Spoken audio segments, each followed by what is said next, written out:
entire White House remain with all of the Catholics around the world who are mourning the death of Pope Francis.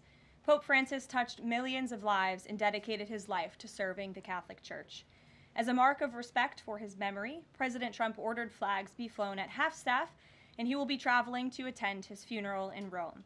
The president will depart from Washington on Friday morning and return to the United States on Saturday evening following the funeral service. I can also confirm the dates of the president's trip to the Middle East. He will travel to Saudi Arabia, Qatar, and the United Arab Emirates from May 13th until May 16th. And on Thursday of this week, President Trump will welcome Norwegian Prime Minister at the White House for a working visit. The two leaders will discuss trade and regional security. This will be the 13th head of state visit of President Trump's term already. At the border, President Trump continues to deliver on his promise to make America safe again. The Wall Street Journal captured the Trump effect in a recent article. Border crossings grind to a halt as Trump's tough policies take hold. U.S. Customs and Border Protection recorded its lowest southwest border crossings in history in March, and we're seeing the same successes at our northern border. Here's how the New York Post put it. Northern border sector previously overrun by illegal migrants sees dramatic drop in crossings. We haven't seen anyone since November, end quote. According to U.S. Customs and Border Protection, just 54 illegal aliens were apprehended in the Swanton sector of our northern border, which stretches more than 300 miles in March. This is a drastic 95% drop from the more than 1,000 border crossings that were caught in March 2024. This is a main hotspot area that recorded more than 80% of all apprehensions along the northern border during the 2024 fiscal year. And new reporting from the Washington Times fully highlights the difference in Joe Biden's disgraceful approach to the border compared to President Trump's. Under Trump, border catch and release has dropped 99.99% from worst Biden month. You can't get much better than that. This statistic in particular is astounding. Border Patrol agents caught and immediately released 189,604 illegal aliens into the United States in December 2023 at the height of the Biden border crisis. But under President Trump, Border Patrol agents caught and released only 20 illegal aliens into the U.S. in the month of February. Thanks to President Trump, operational control of the border is becoming a reality, and the administration's historic enforcement measures are yielding huge results. Illegal aliens are finally getting the blunt message. If you cross the border illegally, you will be swiftly deported and never return to the United States of America. Efforts to arrest the criminal illegal alien invaders are continuing to ramp up. ICE Chicago arrested a Mexican national convicted of predatory sexual assault of a child in Cook County, Illinois. This week, ICE Denver arrested a Mexican national convicted of sexual assault of a child in Houston County, Texas. ICE Miami arrested a Nicaraguan convicted of aggravated battery in Hillsborough County, Florida. ICE Houston arrested a Salvadorian national convicted of attempted sexual assault of a child in Escape in Dallas County, Texas. And ICE Chicago arrested a Mexican national convicted of aggravated sexual abuse of a minor in Illinois. Despite the Democrats' insane objections, President Trump will continue to embolden law enforcement officers to arrest dangerous legal alien criminals and keep our communities safe. And also thanks to President Trump's America First economic approach, investments continue to pour into our country. Swiss pharmaceuticals company announced they will be investing $50 billion in the United States over the next 5 years, creating 12,000 new quality jobs. Regeneron Pharmaceuticals also agreed to pay Fujifilm Technologies more than $3 billion over the next decade to help manufacture its medicines in the United States. It's a top priority for President Trump to ensure we are producing critical medicines and pharmaceutical drugs right here in America, and that is exactly what we continue to see happen every day. In other news, the Trump administration has announced we will put an end to Joe Biden's illegal student loan bailout attempts. No student loan has been referred to collection since March of 2020. That comes to an end. On May 5th, the Department of Education will resume involuntary collections for borrowers with defaulted federal student loans. The student loan portfolio controlled by the federal government is nearly $1.6 trillion, but fewer than 4 out of 10 borrowers are in repayment. This is unsustainable, unfair, and a huge liability for American taxpayers. Debt cannot be wiped away. It just ends up getting transferred to others. So why should Americans who didn't go to college or went to college and responsibly paid back their loans pay for the student loans of other Americans? The Trump administration will never force taxpayers to pay student loan debts that don't belong to them. Student loan borrowers need clarity, and we're finally giving it to them. Borrowers will now be clearly expected to repay their loans, and those who default on their loan obligations will face involuntary collections. The government can and will collect defaulted federal student loan debt by withholding money from borrowers' tax refunds, federal pensions, and even their wages. America is $36 trillion in debt. We must get our fiscal house in order and restore common sense to our country. If you take out a loan, you have to pay it back. It's very simple. President Trump will not kick the can down the road anymore. Before we open it up to questions today, I want to commend our pool photographer who is in the room with us today. ABC News photojournalist Melissa Young is retiring after 44 incredible years on the job, covering here at the White House.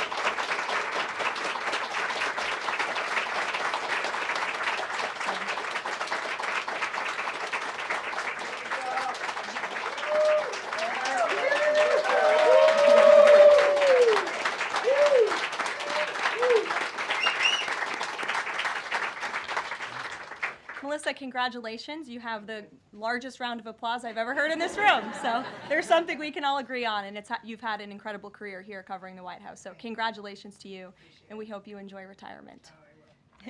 I'm sure you will.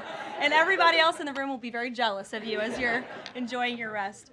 All right, let's get to it. We have an individual in our new media seat today. His name is Tim Pool. He's a political commentator and a media entrepreneur with millions of followers, a very big platform. Currently hosts Timcast IRL, a daily news and discussions show, and The Culture War, a weekly podcast exploring cultural and political issues. His programs feature in-depth conversations on topics such as free speech, censorship, identity politics, and societal change, often engaging with a diverse range of guests. He's in Washington today because we are also hosting a local media row across the street in the Eisenhower building, which is a testament to our commitment to bring new voices into the White House to cover the president and this administration. So Tim, why don't you kick us off today? Yes. Many of the news organizations that are represented in this room have marched in lockstep on false narratives, such as the Very Fine People hoax, the Covington smear, and now what's being called the Maryland Man hoax, where an MS-13 gang member adjudicated by two different judges, I believe, is just simply being referred to as a Maryland Man over and over again. Now, in an effort from the White House to expand access to new companies, you've created this new media seat. So I'm wondering if you can comment on following this expansion, you've had numerous outlets disparage the companies that you've had sit here, as well as the reporters. I'm wondering if you could comment on that unprofessional behavior, as well as elaborate if there's any plans to expand access to new companies. Sure. Well, we certainly welcome diverse viewpoints in this room, which is one of the reasons we have you in here, and there's many new faces in this room in comparison to the previous administrations. We want to welcome all viewpoints into this room. We welcome unbiased journalists who really care about the truth and the facts and the accuracy, and you rightfully pointed out the Maryland Man story, which I, from this podium, when The Atlantic published it, on that very first day, I came to this podium and said, this is wrong. The press in this room have this story wrong, and we have seen more and more evidence come to the table that we have had all along. We were always right. The president was always on the right side of this issue to deport this illegal criminal from our community. And it is despicable to see the media continue to refer to this individual as someone who is just a peaceful man living his life in Maryland. This was and always has been an illegal criminal, an MS-13 gang member, and a designated foreign terrorist. And the administration maintains our position to deport these individuals from our community. So thank you for being here, Tim. It's great to see you. Thank you. Dasha, why don't you kick us off? Thank you, Caroline. You're welcome. I really appreciate it. I have two questions, one on the Pentagon and another on the economy.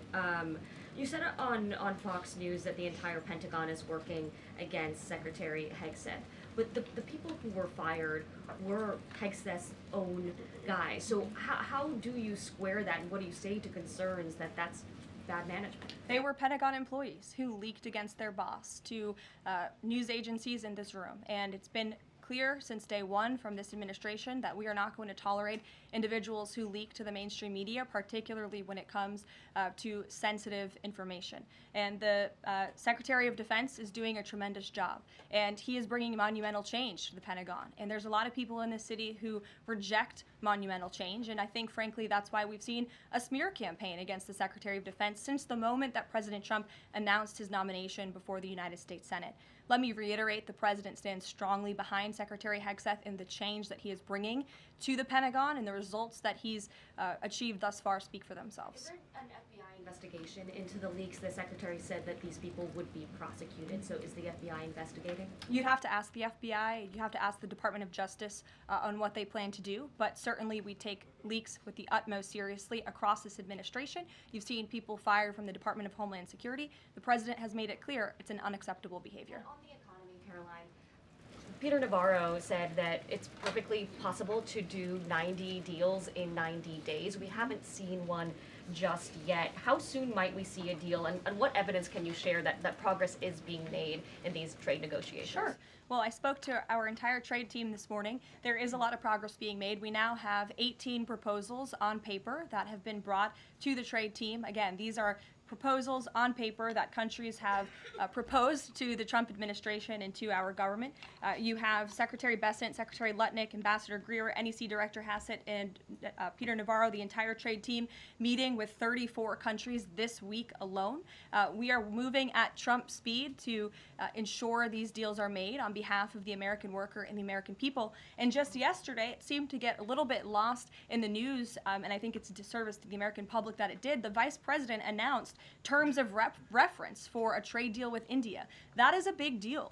We know when we look at the numbers, the monetary trade barriers and the non-monetary trade barriers from India, they have been ripping off the United States and American workers for a very long time. So the fact that the Vice President with Prime Minister Modi on that trip in India announced these terms of reference, which is essentially a framework to move the ball forward to sign a good trade deal between our two nations, is great progress, and it speaks to the work ethic and the real labor that's being put into this effort by the President's trade team. Sure. Go ahead. Does the proposals that you talk about, is that enough to extend the pauses on these reciprocal tariffs, or does the President need to see, these deals inked and signed to offer any sort of additional extension beyond the 90 days? Well, look, ask me in July when the deadline hits. I know I'll be answering those questions from all of you in this room. There's a lot of time left, and the President's trade team is working, again, at Trump speed as quickly as they can to ensure that these deals can be made. Are any of those conversations yet with China happening? I actually do have something to share on that. I asked the President about this before coming out here, and he wanted me to share with all of you that we're doing very well in respect to a potential trade deal with China. As I mentioned, there have now been 18 proposals in more than 100 countries around the world who are wanting to make a deal with the United States of America, and the President and the administration are setting the stage for a deal with China. So we feel everyone involved wants to see a trade deal happen, and the ball is moving in the right direction. Sure. Setting the stage for a deal with China, what does that mean? Has the President spoken directly with Xi yet? I don't have anything to read out on a direct talk between the President and President Xi, but we will continue to keep you updated. And Secretary Bessent reportedly today told investors that this trade standoff with China he expects will be de-escalating soon because, as he described it, reportedly the situation is unsustainable. Is the President considering taking steps to de-escalate the situation with China? Again, I just read you words directly from the President of the United States. Those are moments ago. That's where his head is at right now. Caroline. Sure. Caroline, I have two questions, one on immigration and one on China. First on immigration. Roughly how many illegal immigrants and aliens do we have in our country, and how many does the administration plan on deporting? Sure. Well, you'd have to ask the Department of Homeland Security for a specific number, but we suspect it's definitely in the millions, perhaps upwards of 20 million people that were allowed into the country illegally by the previous administration. And the President and his team are focused on deporting as many as we possibly can, and they are moving as quickly as possible. The President's team has made it clear we need more funding from Congress to do more. We need more ICE agents out on the ground doing this very important work. And we also need rogue district court judges to stop acting as judicial activists, trying to block the administration from deporting illegal criminals from our nation's interior. The American public elected the president to do this, and he's following through with that And promise. we have over 250,000 Chinese nationals in our country right now on student visas. Does the administration believe there's any national security concern when it comes to those over 250,000 Chinese nationals in our country? Well, as you know, when it comes to foreign visas, the Secretary of State has the right to revoke visas of those who we feel are acting in a adversarial way to our foreign policy interests here in the United States. He has that authority according to the Immigration and Nationality Act. So I would defer you to the State Department for any individual case, but they are looking at individuals who are given the privilege of being on a visa in our country, and if they are acting, again, adversarial to our foreign policy interests, their visa can be revoked, and they should be aware of that. Sure, go ahead. Yes, I'm calling on you. Thank you, Caroline. You're welcome. Over the last few weeks, several countries have warned their citizens about travel to the U.S., and the Department of Commerce's own stats know that from a lot of countries, the number of visitors is falling. Does the White House have any message for people that might be reconsidering business or tourism travel to the U.S.? Where did you see that report? With the statistics coming from the Department of Commerce, Said what? It's That- hard to hear you. Sorry. that visitors from a lot of countries have fallen in the last 3 months. I'd have to look at that report to comment on the merits of it. I think most people around the world recognize the United States of America is a great place to do business. It's a beautiful place to visit, and they should certainly come here because it's a much safer country than it was 4 years ago under the previous president. Libby, good to see you. Caroline, a question about this upcoming announcement from HHS to ban food dyes. During the first week of the administration, the FDA announced that it's pulling its plan to ban menthol cigarettes. So 2 questions for you. How do you square a ban on menthol cigarettes being pulled and then announcing this ban on food dyes? And then how does the president feel about this upcoming ban that's that RFK is going to announce? Sure. Well, look, the Secretary of Health and Human Services, the president nominated him because he trusts him to make this country healthy again. It's not just a slogan. It really is a movement that has broken ground across the country. There's millions of people who believe in RFK Jr., Secretary Kennedy, and what he's doing. I don't want to get ahead of HHS with this historic announcement later and the details of it, but obviously the Secretary feels that he has reason and evidence to announce the ban on artificial dyes later, and I'll let him speak to that this afternoon. Phil. The president started the process of reclassifying more than 50,000 federal employees as Schedule F. We've already seen him march through a number of government agencies. I'm curious, should we expect mass firings, or is this a case-by-case approach, a scalpel or a sledgehammer? Well, look, as you saw on Friday, the president put out a statement about it. The Office of Personnel Management reclassified workers. They're now called Scheduled Policy/Career. And all the president is trying to do is ensure that federal workers are being held accountable for corrupt behavior. If they are engaging in corruption as a government worker, they should no longer have their job. I think that's pretty common sense.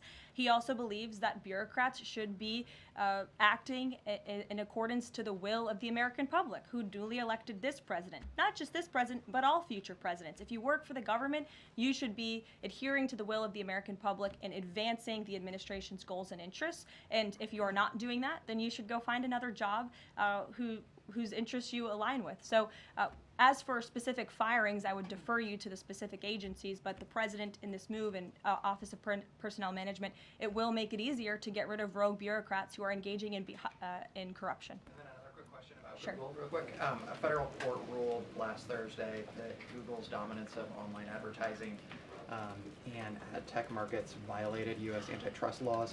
I know the president has spoken to a number of folks in big tech, and Google's CEO was even at his inauguration. I'm curious, what is the president's reaction to that court ruling? I'll have to ask him, and I'll get back to you, Phil. Thank you, Caroline. You're welcome. John. Thanks a lot, Caroline. Some economic questions for you. Kevin Hassett has been a key economic advisor to the president in both of his terms.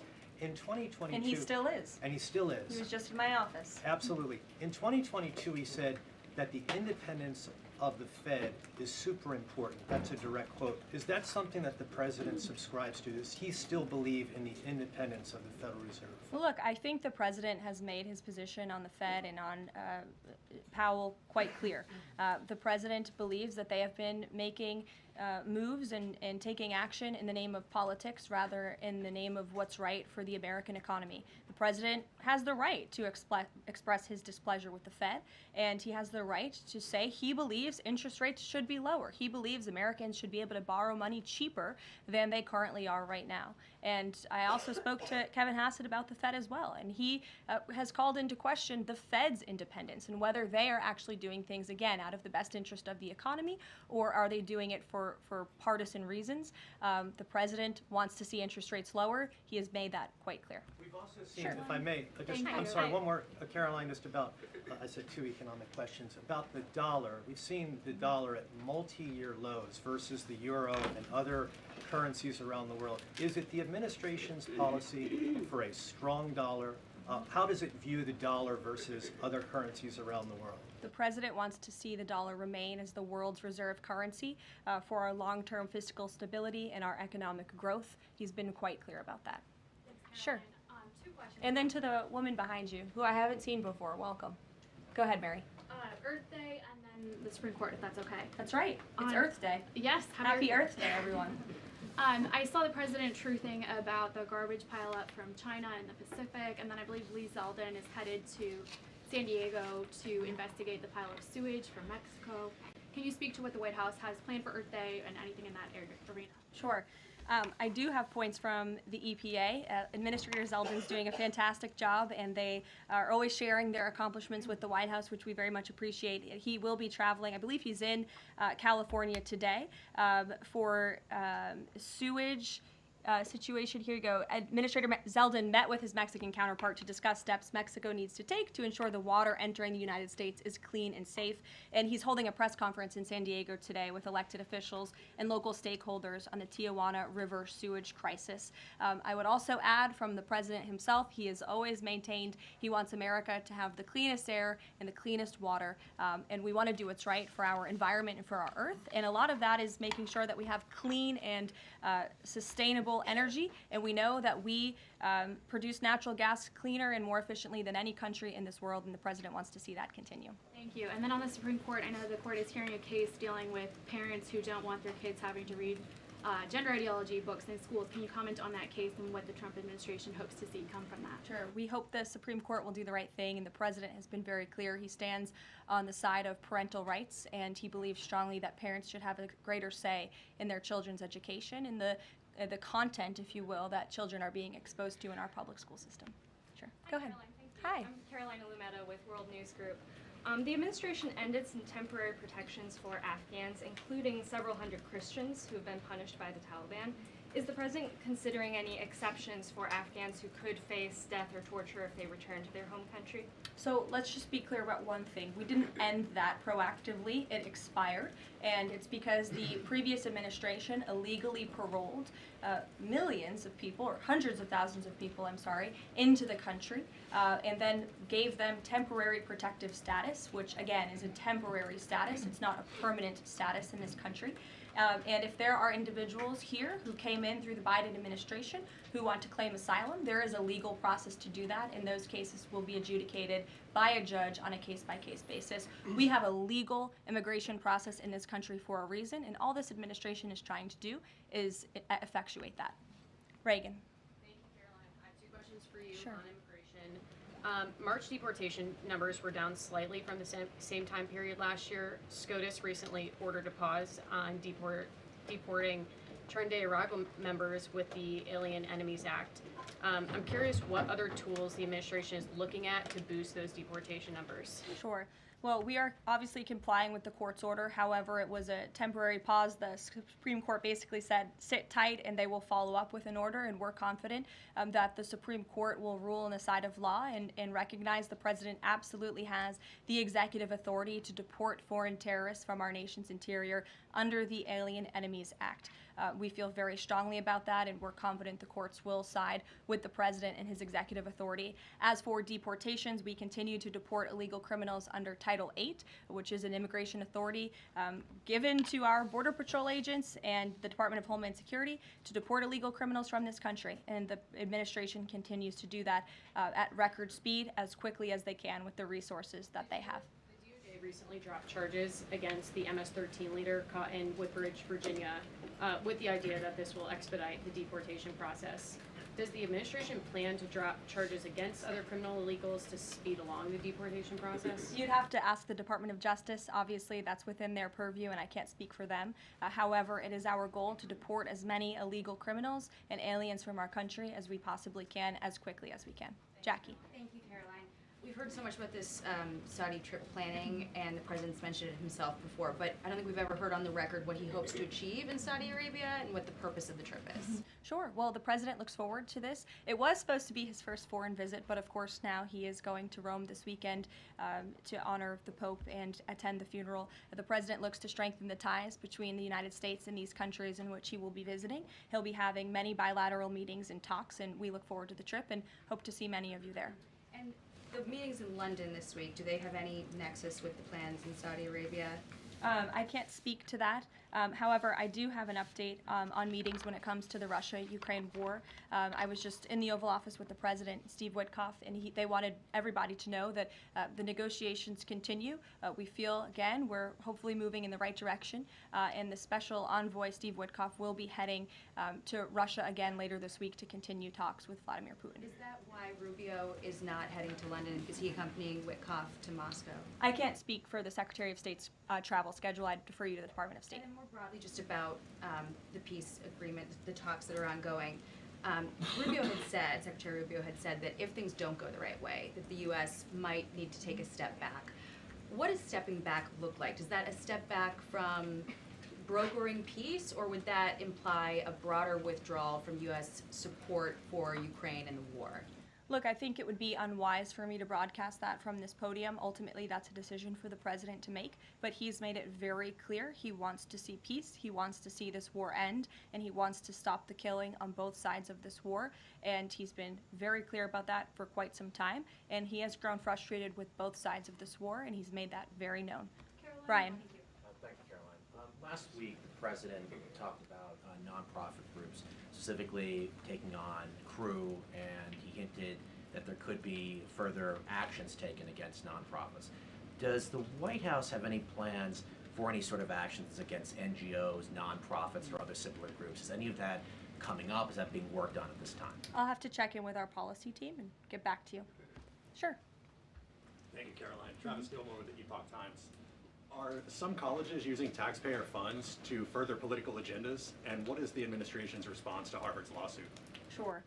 Well, the president has made it quite clear that it's Harvard who has put themselves in the position to lose their own funding by not obeying federal law. And we expect all colleges and universities who are receiving taxpayer funds to abide by federal law. It's quite simple. And the president made it clear he's not going to tolerate violations of federal law. He's not going to tolerate illegal harassment and violence towards Jewish American students or students of any faith on our campuses across the country. And so we will be responding to the lawsuit in court. And again, it's quite simple. If you want federal dollars, obey federal law. And just to quickly follow up on China, any response to reports that China is targeting U.S. trade allies with potential retaliatory measures for supporting U.S. agendas? I think the numbers and the sheer number of countries that have reached out to the United States and reached out to this administration to cut good trade deals speak for themselves. The entire world knows that they need the United States of America and they want to do business here, and so we'll stay focused on cutting good trade deals on behalf of the American worker. Stephanie. Thank you, Caroline. Can you give us any additional details from the president's call with Netanyahu today? I did speak to the president about it. It was a good call. They spoke particularly about Iran and the negotiations that are underway with Iran and the United States. And the president has made it very clear repeatedly, but I'll reiterate, there is no daylight between the United States of America and the state of Israel. He stands strongly behind our ally. He's made it quite clear when it comes to Iran that we want to see a deal, and Iran has a choice to make. But the president has also made it very clear, and he reiterated that in his call with Prime Minister Netanyahu today about the need for Iran to never obtain a nuclear weapon. I do have one more bit of news that I would like to share with all of you. Just give me 1 second to find it. And it's in regards to the terrorist attack that took place in India earlier today. The president has been briefed by the National Security Advisor, and he's being kept up to speed as more facts are learned. What we know already is dozens were killed and even more were injured in a brutal terrorist attack in a popular tourist location in South Kashmir. President Trump will be speaking with Prime Minister Modi as soon as he possibly can to express his heartfelt condolences for those lost. And our prayers are with those injured and our nation's support for our ally, India. These types of horrific events by terrorists are why those of us who work for peace and stability in the world continue our mission. So we'll give you a readout of that call later this afternoon. There's a lot of work to be had. You may hear from the president later this afternoon as well, and we'll see you all later. Thank you. Were any Americans among those dual American citizens? We'll keep you posted.